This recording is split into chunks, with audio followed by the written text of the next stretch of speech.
Hello friends, मैं केशव गुप्ता फिर एक बार आपके सामने आप सभी का पॉलिटिकल क्लासेस गंगापुर सिटी में वेलकम, मोस्ट वेलकम, सुस्वागत है। दोस्तों, टॉपिक हमारा रेगुलर चल रहा है मानसिक विकार। यूँ कहते हैं कि टॉपिक तो हमारा बहुत पहले से बहुत बड़ा टॉपिक चल रहा है मानसिक स्वास्थ्य, और उसी का एक पार्ट ही आज मैं लेकर आया हूं आपके सामने, जो आपके लिए एग्जाम की दृष्टिकोण से मुझे नहीं लगता कि इससे ज्यादा कोई इंपॉर्टेंट टॉपिक आपके लिए हो। देखना, अब जब मैं टॉपिक का नाम लिखूंगा बोर्ड पर, आप खुद कहेंगे कि ये एक ऐसा टॉपिक है जिसमें हम हमेशा कंफ्यूज रहते थे कि इस टॉपिक के क्वेश्चन कहाँ से आते हैं, कैसे आते हैं, कैसे बनते हैं, कहाँ से पढ़े हैं।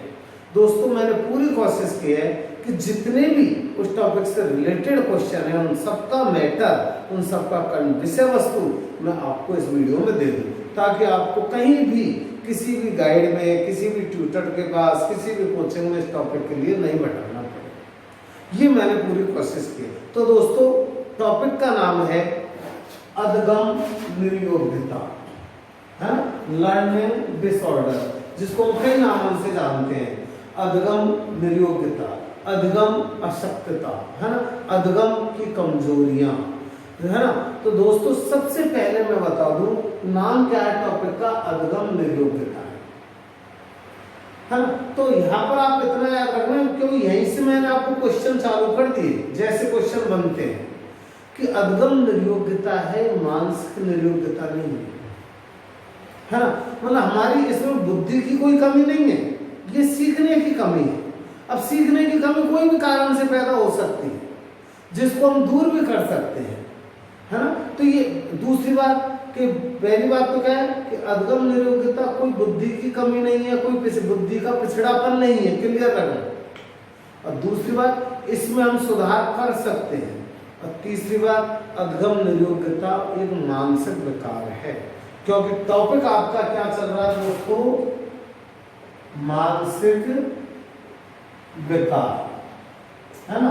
और कौन सा मानसिक विकार चल रहा है, तंत्र का जन्य, है ना, तंत्र का जन्य मानसिक विकार। मैंने इससे जस्ट पहले के वीडियो में, आप मेरा इससे पहले का वीडियो देखना, तो उसमें मैंने जो इसकी शुरुआत की है टॉपिक की, तंत्र का जन्य मानसिक विकार से की है।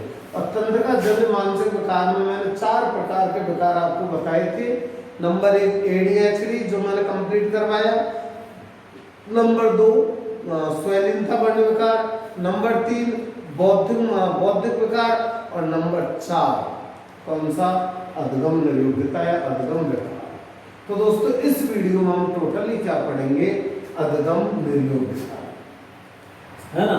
अब अधगम निर्योग्यता कौन कौन सी होती है ये हम आगे देखेंगे इसी वीडियो में, लेकिन अधगम निर्योग्यता क्या है इसके बारे में पहले हम देखते हैं, ना।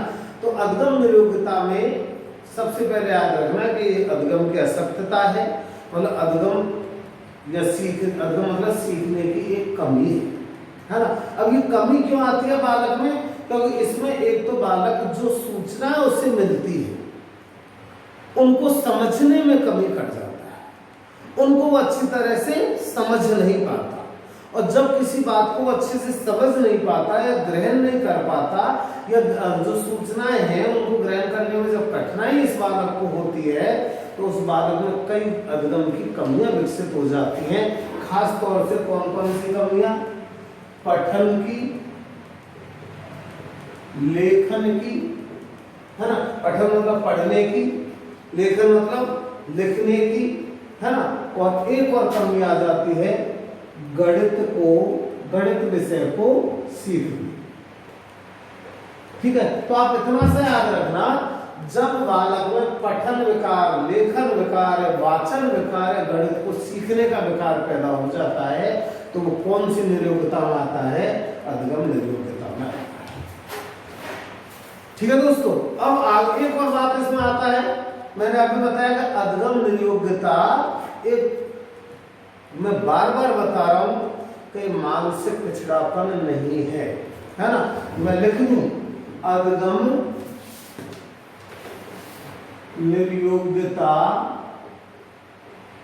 एक मानसिक पिछड़ापन नहीं है ना, नहीं है, ना ही यह ज्ञानेंद्रियों की कमी, मतलब ज्ञानेंद्रियों की भी कमी नहीं है, मानसिक पिछड़ापन भी नहीं है, तो फिर है क्या है ये समय पर मस्तिष्क का कार्य नहीं कर पाना है, क्या है, नहीं, बल्कि यह समय पर मस्तिष्क के कार्य में बाधा आना तथा एक सांवेगिक इमोशनल सांवेगिक बाधा है। दो बातें, मस्तिष्क का समय पर कार्य में बाधा और एक सांवेगिक बाधा। सांवेगिक समय पर कार्य नहीं कर पा रहा मस्तिष्क का मतलब ध्यान नहीं दे पा रहा, सांवेगिक बाधा मतलब और जगह पर भटक जाना। सांवेगिक बाधा जैसे टीचर पढ़ा रहा है और हमें गुस्सा आ रहा है, या फिर टीचर पढ़ा रहा है हम हंसने में लगे हुए है ना, तो डिस्टर्बेंस तो होगा, ठीक है ना। तो ये सांवेगिक बाधा है। कुल मिलाकर ये बुद्धि की कमी नहीं है, बौद्धिक पिछड़ापन नहीं है, ज्ञान इंद्रियों की कमी नहीं है। ये क्वेश्चन आता है दोस्तों, ध्यान रखना इसका। क्लियर हो गया। अब चलते हम आगे कि ये कौन कौन से अधगम निर्योग्यताएं हैं, है ना। तो अब मैं देखता हूं अधगम निर्योग्यताएं कौन कौन सी है। पहली देखो, आपने अभी तक उसके 3 या 4 निर्योग्यताएं पढ़ी होगी, निश्चित है। मैं 100% बता दूं इस बात को कि आपने क्या पढ़ा होगा, एलेक्सिया, डिसलेक्सिया, डिस्कैल्कुलिया और डिसग्राफिया। इन 4 के अलावा 5वां नहीं पढ़ा होगा, है ना। Alexia, dyslexia, dyscalculia, dysgraphia. लेकिन अब देखना कि भाई अधगम निर्योग्यता तो बहुत है, ठीक है, और वहीं से क्वेश्चन आ जाते हैं। तो पहली हम अधगम निर्योग्यता लेते हैं दोस्तों, वो कौन सी है, एफासिया। क्या है, एफासिया,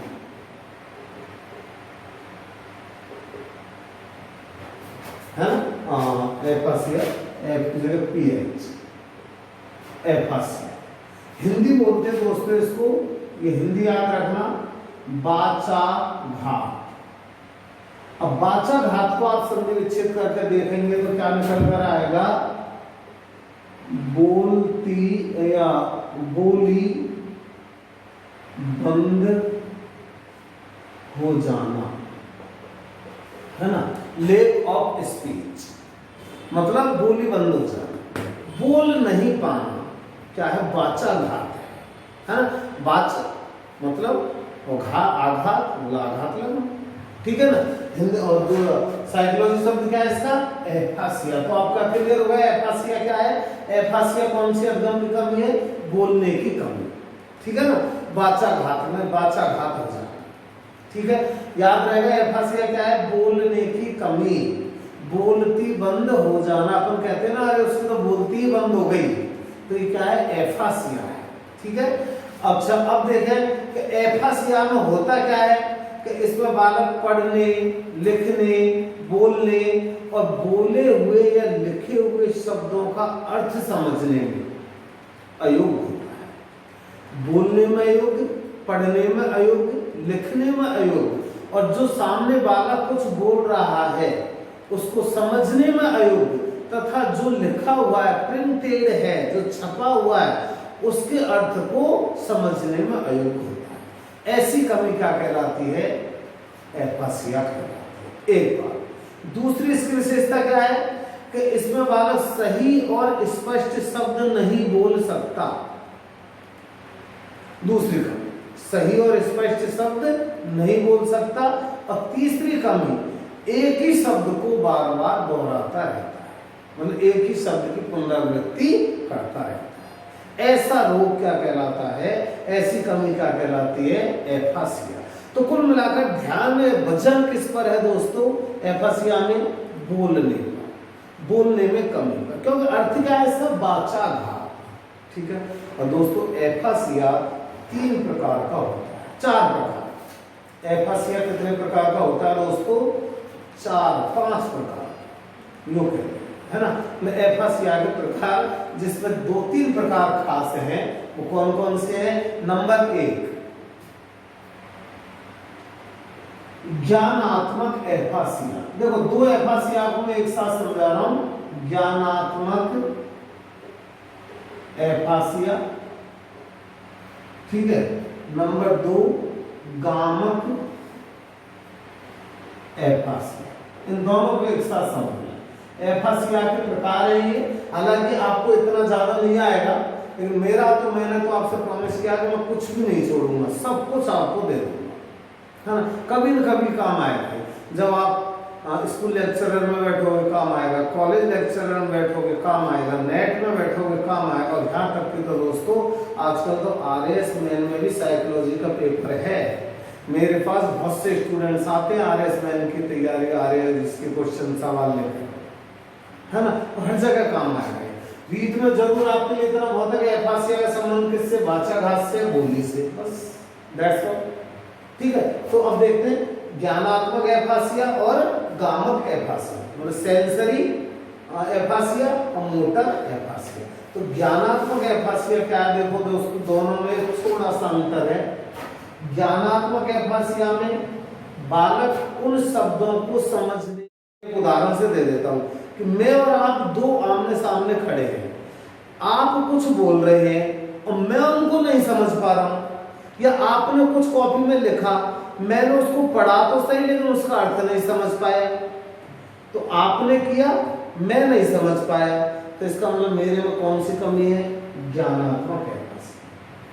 ठीक है। और गामक एफासिया क्या है कि मैं बोलने में कठिनाई महसूस कर रहा हूं, मैं लिखने में ही कठिनाई महसूस कर रहा हूं, मतलब मेरी खुद का बोलना और खुद का लिखना, इनमें कठिनाई आना, वो क्या है, गामक एफासिया।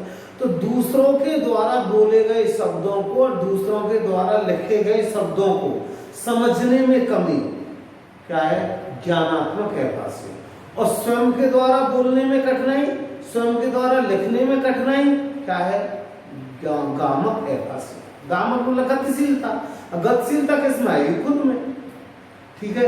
ये दोनों है आपके ज्ञानात्मक और गामक। याद रहेगा, दूसरों के बोले शब्दों को समझने में कठिनाई ज्ञानात्मक, है ना। लिखूं यहां पर, दूसरों के शब्दों को समझने में कठिनाई, है ना। और गामक एफासिया क्या है, स्वयं के बोलने में कठिनाई। ठीक है। वह दोनों। तीसरा इसमें क्या है, जो आप ज्यादातर याद करते हैं, पढ़ते भी हर जगह पर, जो सस्ती गाइड आती है सड़क छाप 60-70 रुपए 100 रुपए की, उनमें पढ़ते हैं उस रोग को, अलेक्सिया। क्या है तीसरा रोग, अलेक्सिया, है ना। अलेक्सिया या इसी को बोलते हैं डिसलेक्सिया। ये तो आपने बहुत पढ़ा होगा, अलेक्सिया या डिसलेक्सिया, है ना। अब ये भी आज पता लगा आपको कि अलेक्सिया डिसलेक्सिया एक शब्द है, अलेक्सिया या डिसलेक्सिया, है ना।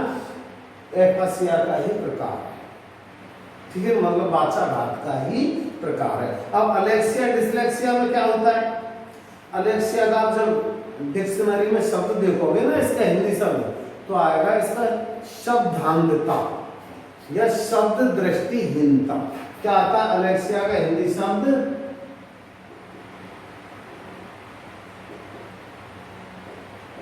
शब्दांधता, है ना, या शब्द दृष्टि हीनता। अब इसी से समझ लो आप, शब्दांधता प्लस शब्द उसको दिखाई नहीं देते, है ना, शब्द उससे पढ़ने में नहीं आते। तो ये जो रोग है अलेक्सिया, ये डिसलेक्सिया, शब्द दिखाई नहीं दे पा रहे हैं, मतलब जो लिखे हुए शब्द हैं जो या प्रिंटेड जो शब्द हैं उनको बालक नहीं देख पा रहा है। इसका मतलब किससे संबंधित हो गया है रोग? बताओ आप, किससे हुआ? पठन से हुआ ना, वाचन से हुआ। मतलब जब बालक को पढ़ने में या वाचन करने में कठिनाई होती है तो वो कौन सा रोग है दोस्तों? अलेक्सिया या डिसलेक्सिया। तो अलेक्सिया या डिसलेक्सिया का संबंध किससे हो गया? पठन या वाचन की कठिनाई। क्लियर हो गया? डिसलेक्सिया का संबंध, ये तो आपने पढ़ा होगा पहले ही, खूब किताबों में गाइड में आता है डिसलेक्सिया क्या है, और यही शब्द ज्यादा आता है। आपको मैंने बताया कि हर स्टूडेंट की थ्योरी बनी हुई है कि अदगम योग्यता में से क्वेश्चन आता है डिसलेक्सिया, और डिसलेक्सिया क्या? पाठन की कठिनाई या वाचन की कठिनाई, है ना। लेकिन अब आपको और भी बातें पता लगी कि डिसलेक्सिया को हम अलेक्सिया भी कहते हैं और डिसलेक्सिया एफासिया का ही एक प्रकार है। ठीक है दोस्तों, डिसलेक्सिया हो गया, पठन या वाचन विकार है ये, है ना, रीडिंग डिसऑर्डर। ठीक है, और अगला है एकल कुलिया। अगला क्या है? नंबर 4, इसी का एफेसिया के प्रकार एकल कुलिया। ये सारे शब्द दोस्तों आप देख लेना, डिक्शनरी इंग्लिश वर्ड है ये, है ना। अगला एकल कुलिया, अब ये भी आपके लिए नया होगा, क्योंकि कैलकुलिया तो आपने पढ़ा होगा लेकिन एकल कुलिया नहीं पढ़ा होगा। अब मैं कैलकुलिया और एकल कुलिया दोनों को एक साथ समझाऊंगा, इनमें अंतर क्या है ना।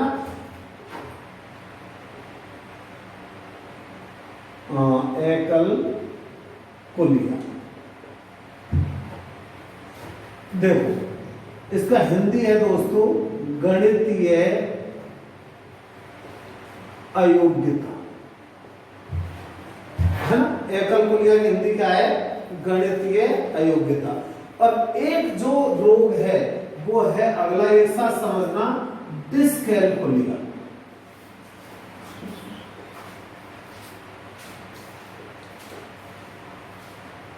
डिसकैलकुलिया ये है, इसका हिंदी है गणितीय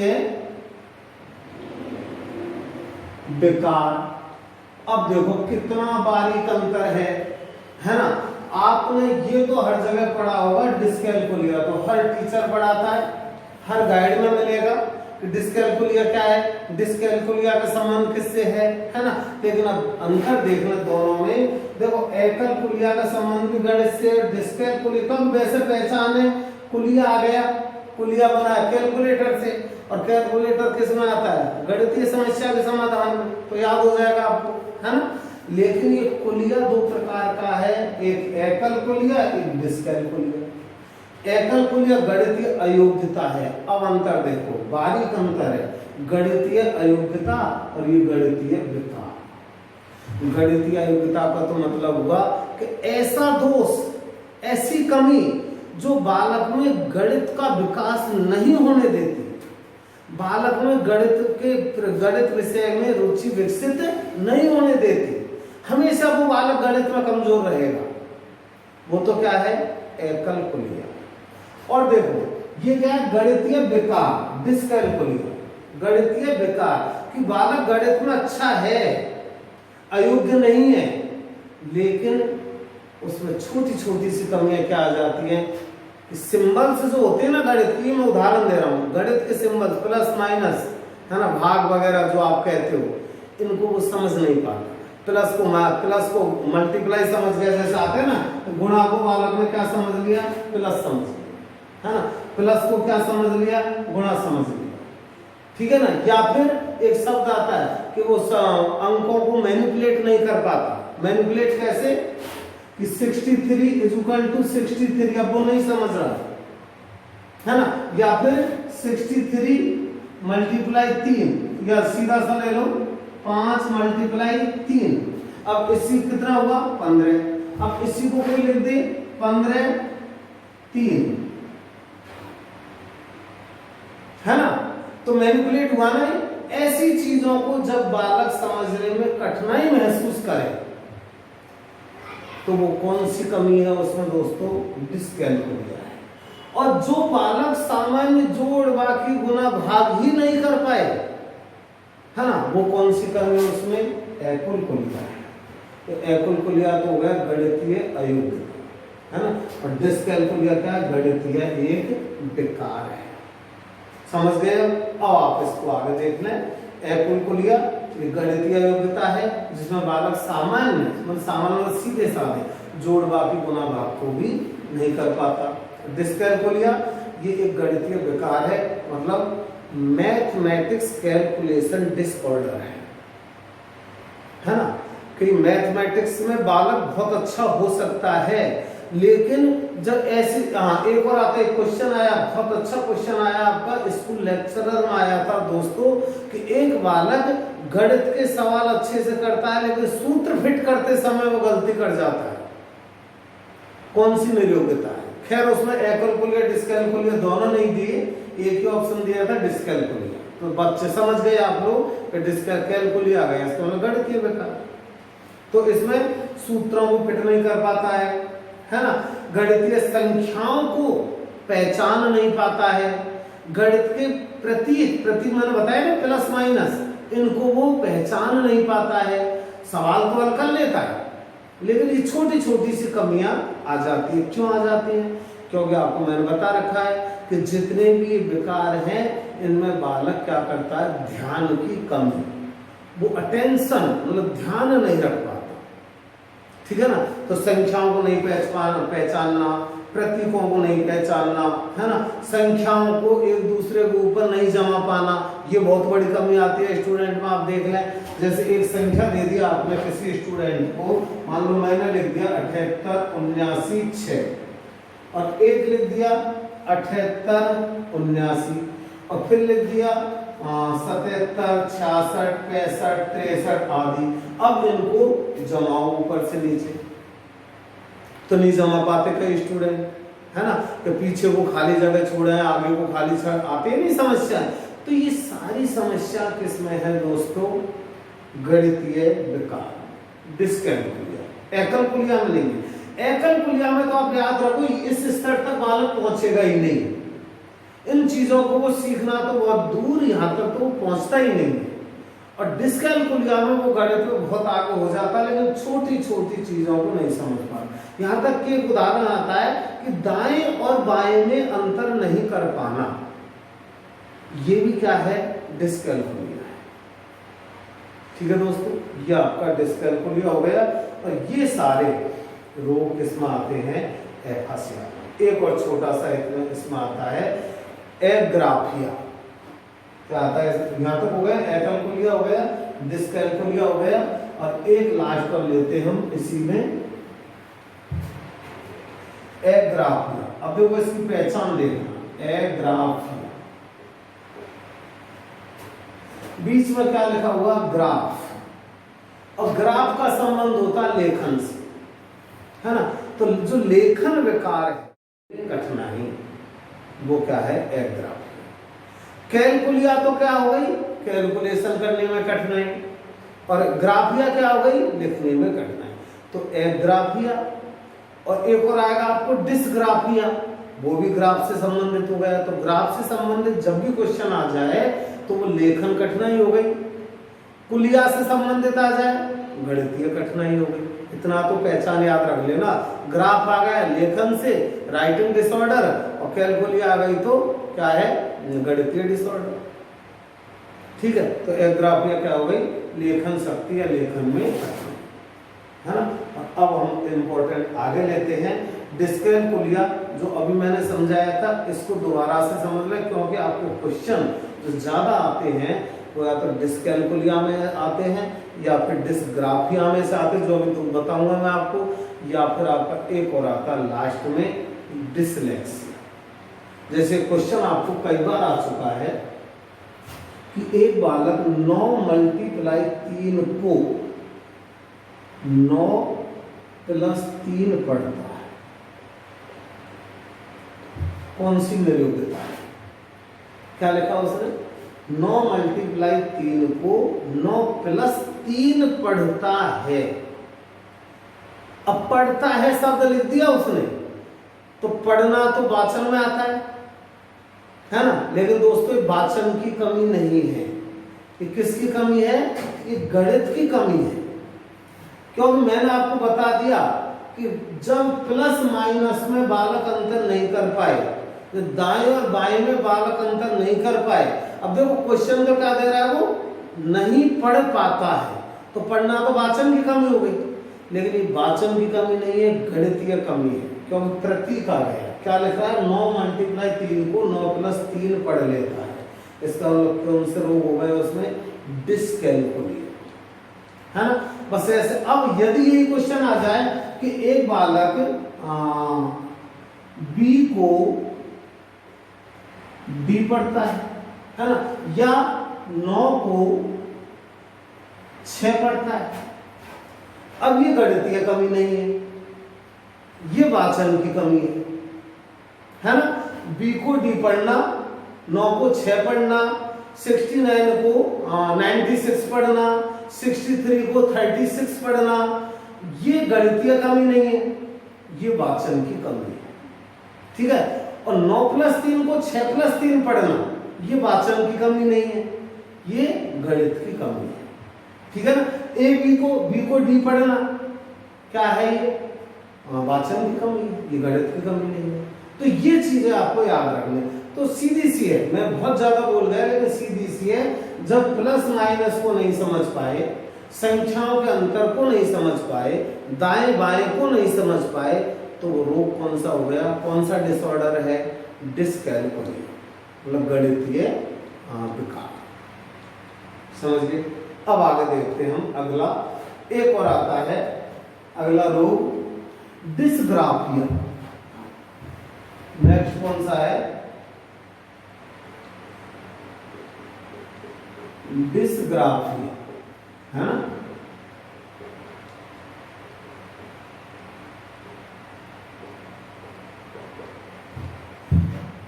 डिसग्राफिया।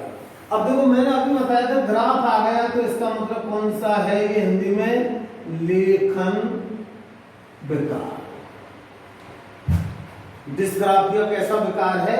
लेखन विकार है। अब कैसा लेखन विकार? इसमें आप याद रखना, एक ही बात बता रहा हूं, उससे याद रखना कि डॉक्टर की भाषा, डॉक्टर जिस रूप में लिखता है वो हमारा डॉक्टर के लिए वो कमी नहीं है, मेडिकल स्टोर वाले के लिए वो कमी नहीं है, लेकिन हमारे लिए तो वो डॉक्टर में कौन सी कमी है?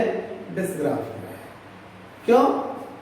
क्योंकि घसीट लेखन, इसकी पहचान सुन लो। डिसग्राफिया, ओवरलैपिंग, घसीट लेखन, तिरछा लेखन, वेडॉल शब्द, मतलब गोल शब्द नहीं, है ना, तिरछे शब्द, ऊपर नीचे शब्द लिखना, वाक्य लिखना, या फिर शब्दों की सिर नहीं बांधना, है ना, ये सब किसमें आते हैं? डिसग्राफिया। जिसको मैं पढ़ दूं, विकृत लेखन मतलब बिगड़ा हुआ लेखन, अस्पष्ट लेखन, मिक्सिंग लेखन। मिक्सिंग मतलब ऐसा मिक्स कर देते हैं कि समझ ही नहीं पाते हम। घसीट लेखन, है ना, अक्षरों का अनियमित आकार। अनियमित आकार कैसे? कि एक अक्षर तो ये ले लिया आ, फिर ये ले लिया का, और फिर ये ले लिया रे। अब ये देखो, ये कोई है क्या तरीका सही लिखने का? तो अनियमित आकार, है ना। तिरछा लिखना, आधे अधूरे शब्द लिखना, सिर नहीं बांधना, ये सब लेखन विकार है। और किस में आता है ये? डिसग्राफिया में। ठीक है दोस्तों, तो ये डिसग्राफिया हो गया। अच्छा, अब देखो आप कि आपसे क्वेश्चन पूछते हैं कि लेखन विकार है, हाथ का विकार है, तो इसका मस्तिष्क से क्या संबंध है भाई? तो दोस्तों एक बात याद रखना कि जो चीज हमारे मस्तिष्क में चलती है, यदि वही चीज उसी स्पीड से हमारा हाथ लिख देता है तो इसका मतलब हम स्वस्थ हैं। और यदि मस्तिष्क हमारे शब्दों को जल्दी निकाल रहा है और हाथ की स्पीड कम है, इसका मतलब हमारे में ये विकार है। हाथ का हिलना, हाथ का जूझना, कहते हैं ना हिलता है हाथ। गति कम लिखना, गति कम होना, लिखने की गति कम। अब लिखने की गति का किससे संबंध है? मस्तिष्क से। कि मस्तिष्क से यदि हमारे शब्द जिस स्पीड से निकल रहे हैं उसी स्पीड से हमारा हाथ आगे बढ़ रहा है तो हम सही है, वरना हमारा डिस्ग्राफिया है। तो हाथ के लेखन का संबंध किससे हुआ? हमारे मस्तिष्क से हुआ। ठीक है ना। एक क्वेश्चन आ जाता है तो आज याद रखना, वैसे आया नहीं अभी तक, फिर भी याद रखना कि मस्तिष्क के शब्दों का हाथ के द्वारा मस्तिष्क के साथ साथ लिखना। मस्तिष्क के साथ साथ लिखने का मतलब कि जो हमारा मस्तिष्क बोल रहा है उसी स्पीड में लिखना। नहीं लिख पाए तो डिस्ग्राफिया। ठीक है ना। दूसरी बात, तो मस्तिष्क जो चीज सोच रहा है उसी चीज को यदि हम हाथ से बोर्ड पर लिख रहे हैं तो हम स्वस्थ हैं, वरना मस्तिष्क कुछ और सोच रहा है, हम उस शब्द को लिख नहीं पाते, तो इसका मतलब क्या है? डिस्ग्राफिया। ठीक है। तो कुल मिलाकर डिस्ग्राफिया का संबंध किससे हो गया?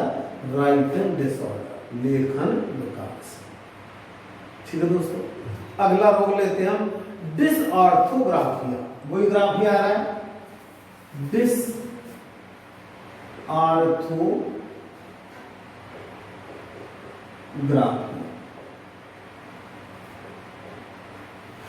डिसऑर्थोग्राफी। अब देखो पहली बात तो ग्राफिया आ रहा है तो ये भी लेखन से होगा, लेकिन यहां पर अब ध्यान रखना क्योंकि डिसग्राफिया डिसऑर्थोग्राफिया जोड़ दिया। ठीक है ना। तो ये है, देखो ये तो केवल लेखन विकार है और ये अशुद्धि विकार है, मतलब अशुद्ध लिखना, गलत लिखना, गलत उच्चारण लिखना, है ना, मतलब ग्रामेटिकल मिस्टेक किसमें आता है? डिसऑर्थोग्राफी। ठीक है ना, समझ गया। जो ग्रामर की गलतियां हम करते हैं, मतलब अशुद्ध जो लिखते हैं, देखो, और या शुद्ध तो लिख रहे हैं लेकिन पहचान लेने में नहीं आ रहा है, घसीट लेखन है, मिक्सिंग है, शुद्ध तो है, तो वो तो कौन सा विकार हो गया? डिसग्राफिया। और यदि स्पष्ट लिख रहे हैं लेकिन अशुद्ध लिख रहे हैं, है ना, उसमें व्याकरण की गलतियां हैं। जैसे मैं बताऊंगा एक उदाहरण देकर के कैसी गलतियां हैं। व्याकरण की गलतियां कर रहा है, अशुद्ध लिख रहा है, तो वो किस में आएगा दोस्तों? डिसऑर्थोग्राफिया। तो यहां पर आप ध्यान रखना, व्याकरणीय गलती या अशुद्ध लेख किसमें आता है? डिसऑर्थोग्राफी। ठीक है। जैसे एक उदाहरण दे दूं मैं आपको, उससे याद रहेगा। एक शब्द आपको लिखना है, इंग्लिश वाले पहचान जाएंगे, एस्केप, है ना। अब ये तो सही है, ग्रामेटिकल सही है, एस्केप। अब इसको कैसे लिख दें?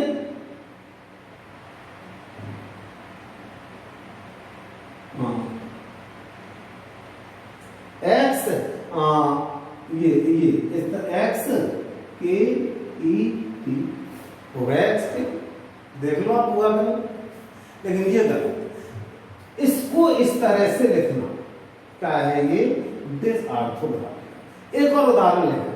किसी ने बोला आई वेंट टू स्कूल। अंग्रेजी मेरी कमजोर है, फिर भी कोशिश की है, लिख लिया होगा शायद ही मैंने सही। आई वेंट टू स्कूल, है ना। अब जो बालक इस रोग से ग्रस्त है वो इसको कैसे लिखेगा? देखो, आई वेंट टू स्कूल को आई वेंट टू स्कूल को कैसे लिखेगा? सही लिख दू, हाँ,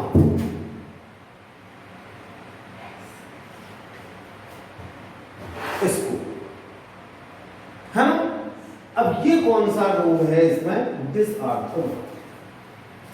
ठीक है दोस्तों, क्या तो डिसऑर्थोग्राफिया का संबंध लेखन विकार से हुआ, लेकिन लेखन विकार में क्या? गलतियां, अशुद्ध लेखन, वो डिसऑर्थोग्राफिया में आता है। ठीक है।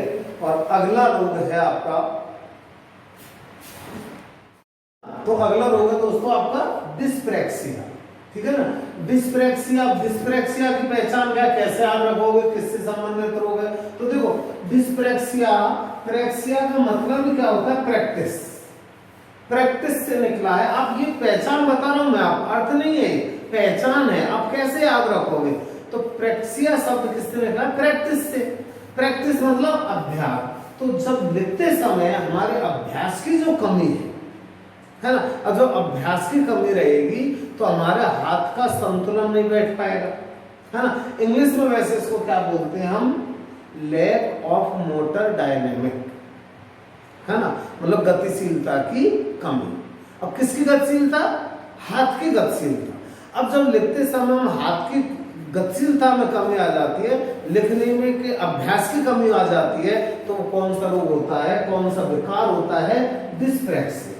तो प्रैक्सिया याद रखना प्रैक्टिस से। और इसकी पहचान क्या है? डिस्प्रैक्सिया में क्या कमियां रह जाती है बालक के अंदर?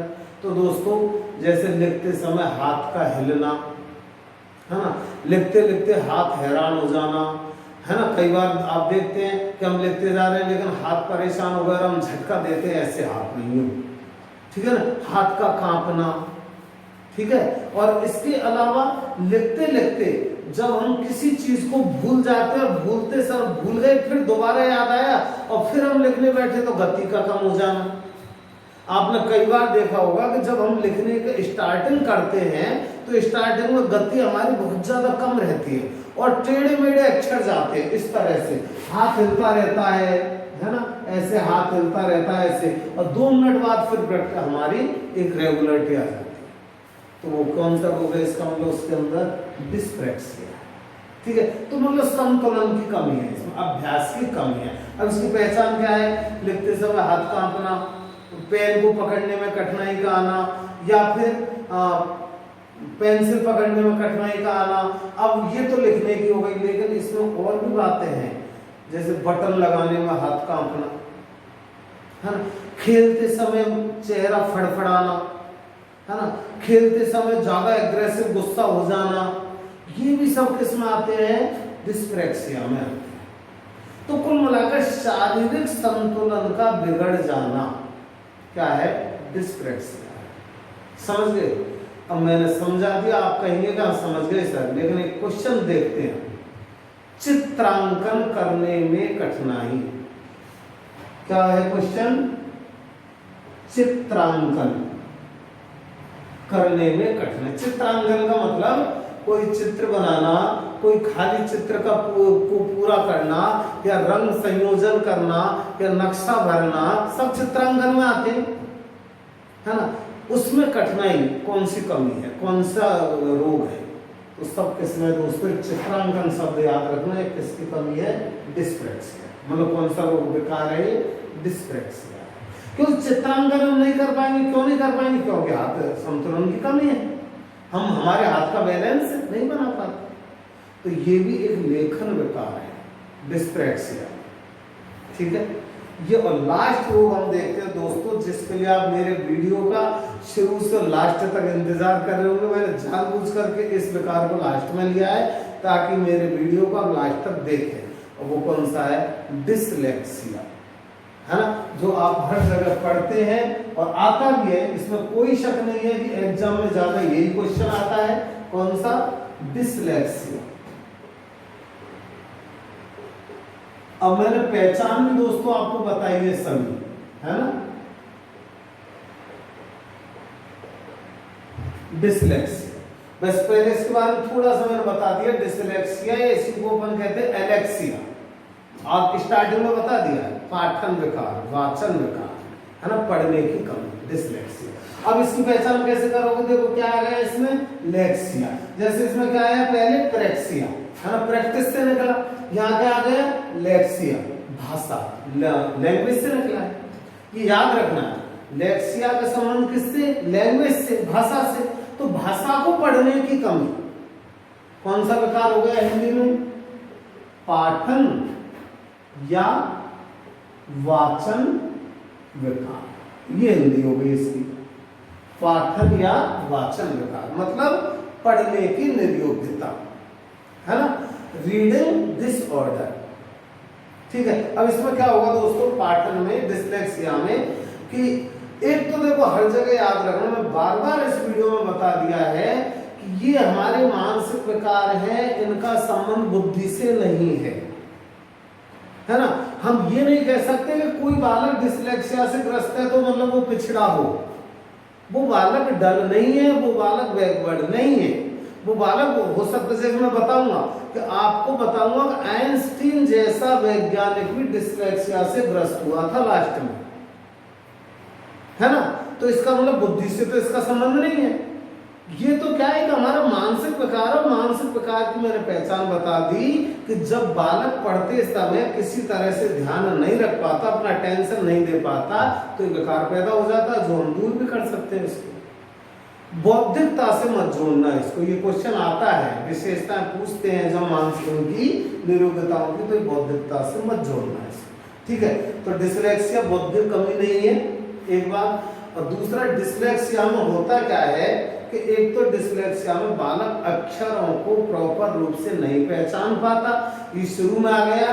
क्योंकि डिसलेक्सिया का जब आप डिक्शनरी शब्द देखोगे तो डिसलेक्सिया का अर्थ क्या है दोस्तों? वर्णांधता। ये मैंने पहले भी लिख दिया आपको, वर्णांधता या शब्द दृष्टिहीनता, है ना। डिसलेक्सिया क्या है? हिंदी जब डिक्शनरी में देखोगे वर्णांधता या शब्द दृष्टिहीनता, इसका मतलब बालक लिखे हुए शब्दों को प्रॉपरली समझ नहीं पाता, पढ़ नहीं पाता, देख नहीं पाता, इसलिए उनको समझने में गलती कर जाता, इसलिए वो पढ़ने में उसको नहीं आ पाते। ये है डिसलेक्सिया। तो कुल मिलाकर डिसलेक्सिया का संबंध टोटली किससे है? पाठन विकार से, वाचन विकार से, है ना। तो इसमें एक तो क्या बताया कि अक्षरों के लिखित रूप को, लिखित मतलब प्रिंटेड रूप को, छपे हुए रूप को पहचानने में अक्षम रहता है ना।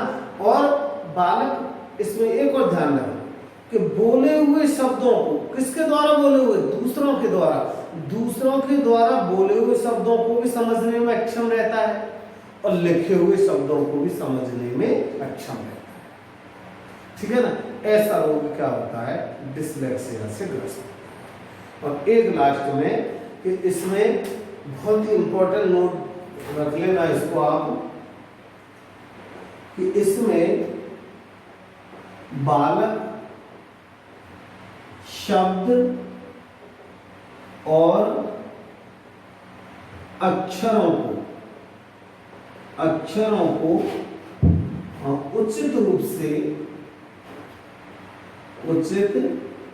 से पहचानने में अक्षम होता है, तथा शब्द, ये इंपॉर्टेंट आ रहा है, एवं शब्द एवं अंकों को उल्टा पढ़ता है। कैसा पढ़ता है? उल्टा पढ़ता है।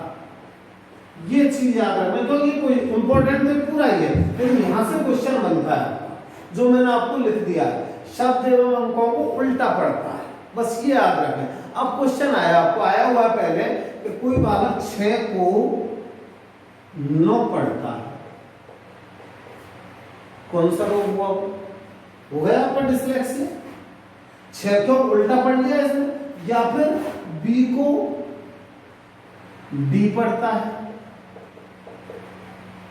उल्टा पढ़ा तो कौन सा हो गया? डिसलेक्सिया। तो बस इतना याद रखना, शब्द एवं अंकों को जब बालक या तो उल्टा पढ़ता है या उनको सही रूप से पहचान नहीं पाता, वो कौन सा रोग है? डिसलेक्सिया। लेकिन मैंने पहले बता दिया कि कोई बालक 6 + 3 को 6 × 3 पढ़ता है, तो देखो अक्षर तो उसने सही पहचाने, गलत किसको पहचाना? उसने सिंबल्स को, प्रतीकों। और प्रतीकों को जब गलत पहचानता है तो वो कौन सा रोग है? याद करो, डिस्कैलकुलिया, गणितीय अयोग्यता। गणितीय क्या है? रोग, ठीक है ना। अयोग्यता नहीं, अयोग्यता तो क्या है? गणितीय अयोग्यता तो क्या है? एकुलकुलिया। ये क्या है? डिस्कैलकुलिया। और जब बालक अंकों को ही गलत पढ़ रहा है इस तरह से, तो वो क्या आ जाएगा? डिसलेक्सिया। ये विशेषता है, ठीक है। तो आपको याद रहेगा कि अक्षरों को उल्टा पढ़ता है, अक्षरों को गलत पढ़ता है, अंकों को उल्टा पढ़ता है, अंकों को गलत पढ़ता है ना। ऐसा रोग कौन सा आता है? डिसलेक्सिया। अब मैं जैसे बताया आइंस्टीन महान वैज्ञानिक, ग्राहम बेल जिन्होंने शायद टेलीफोन का आविष्कार किया था, है ना, ग्राहम बेल ने, ये जीवन के अंत में डिसलेक्सिया से ग्रस्त हुए थे। और एक फिल्म के महान फिल्म कलाकार थे हॉलीवुड में, टॉम क्रूज, है ना, टॉम क्रूज भी डिसलेक्सिया से ग्रस्त थे। तो अब देखना ऐसी महान हस्तियां, बुद्धि की कमी थी क्या उनके पास? तो बौद्धिक पिछड़ापन नहीं है डिसलेक्सिया, कोई सा भी मानसिक रोग बौद्धिक पिछड़ापन नहीं है, ये तो क्या है? ध्यान की कमी है, लैक ऑफ अटेंशन। ठीक है दोस्तों, ये आपके सारे रोग हो गए। इसमें और भी है, जैसे बता दिया शब्दों को, अंकों को उल्टा पढ़ना, गलत पढ़ना, फिर डिक्शनरी में सही शब्दों को नहीं खोज पाना, ये भी डिसलेक्सिया में। फिर महीने, बार, दिन, तारीख इनको सही तरीके से याद नहीं कर पाना, ये भी उल्टे सीधे क्रम में याद रखना, ये भी डिसलेक्सिया है ना। और फिर इसमें एक और चीज है जो वैसे उसमें आता है, पहले बताया था डिस्प्रैक्सिया में, वो क्योंकि डिस्प्रैक्सिया भी लेखन से संबंधित है, ये पाठन से। अब वहां पर क्या है? लिखने की गति कम है डिस्प्रैक्सिया में, और यहाँ पर पढ़ने की गति कम है। क्योंकि पाठन बेकार है, वाचन बेकार है, तो जब पढ़ने की गति कम हो वो किस में आता है? डिसलेक्सिया में, है ना। यदि लिखने की गति कम है, डिस्प्रैक्सिया में। ठीक है दोस्तों, ये आपके जितने भी मानसिक रोग हैं। और एक और रोग छोटा सा और है, अफेजिया। कौन सा है? अफेजिया। इसको बस छोटा सा, वैसा आया नहीं कभी भी, मौखिक रूप से सीखने की अयोग्यता, है। अफेजिया क्या है? मौखिक रूप से सीखने की अयोग्यता। बस ये आपके दोस्तों सारे मानसिक रोग हैं, है ना। और अभी हाँ एक बात और दोस्तों, कि अभी आपके मानसिक विकार पूरे नहीं हुए, ठीक है ना।